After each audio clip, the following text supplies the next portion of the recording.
March 11th, 2011. A routine Friday became the deadliest day in modern Japan, but it was only the beginning. A sudden explosion occurred, something that should not have happened. From that moment, the disaster threatened not just Japan, but the entire world. The first warning signs appeared on March 9th, 2011, 2 days before the disaster. At 11:45 in the morning, a magnitude 7.2 earthquake struck off the coast of Sonriku, Japan, shaking buildings and briefly alarming residents. It was powerful, but not unusual for a country accustomed to tremors.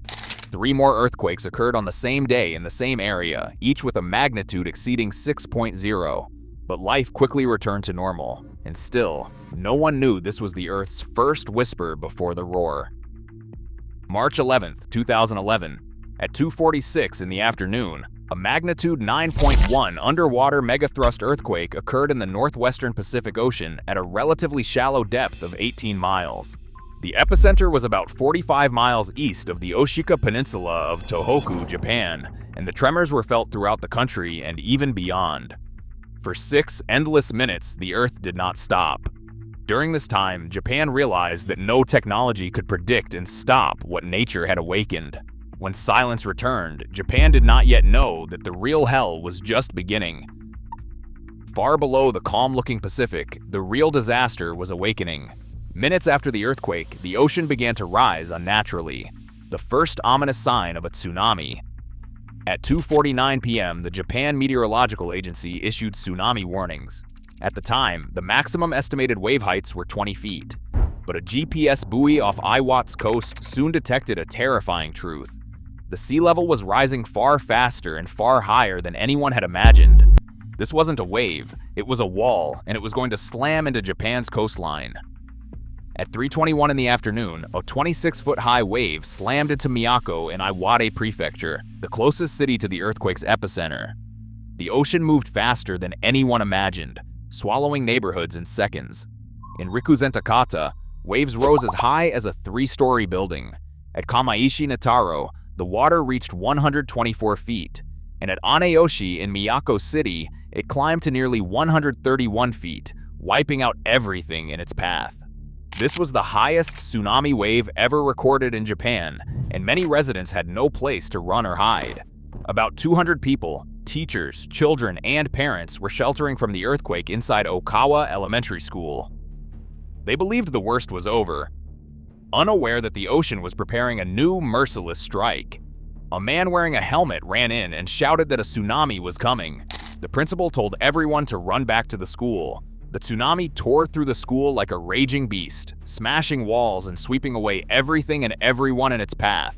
108 people were in the school that day. 74 children and staff were killed.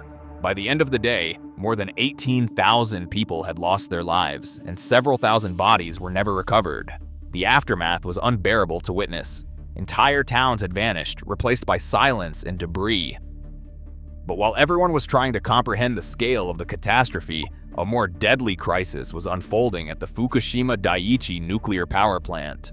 The site had silently turned into a ticking time bomb, waiting to explode.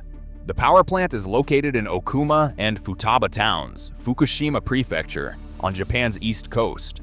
When the earthquake struck at 2:46 in the afternoon, the plant lost its main power supply when transmission lines went down. The reactors switched to emergency diesel generators to keep the cooling systems running and prevent overheating.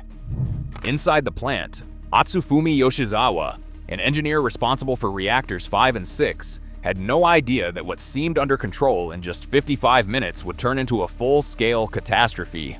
A 49-foot tsunami wave struck the Fukushima coast, towering over the plant's 19-foot seawall and overwhelming everything in its path. The wave flooded the plant, destroying diesel generators and electrical systems in the basement. Within seconds, the facility was plunged into darkness. Cooling stopped, and the temperature in the reactors began to rise rapidly.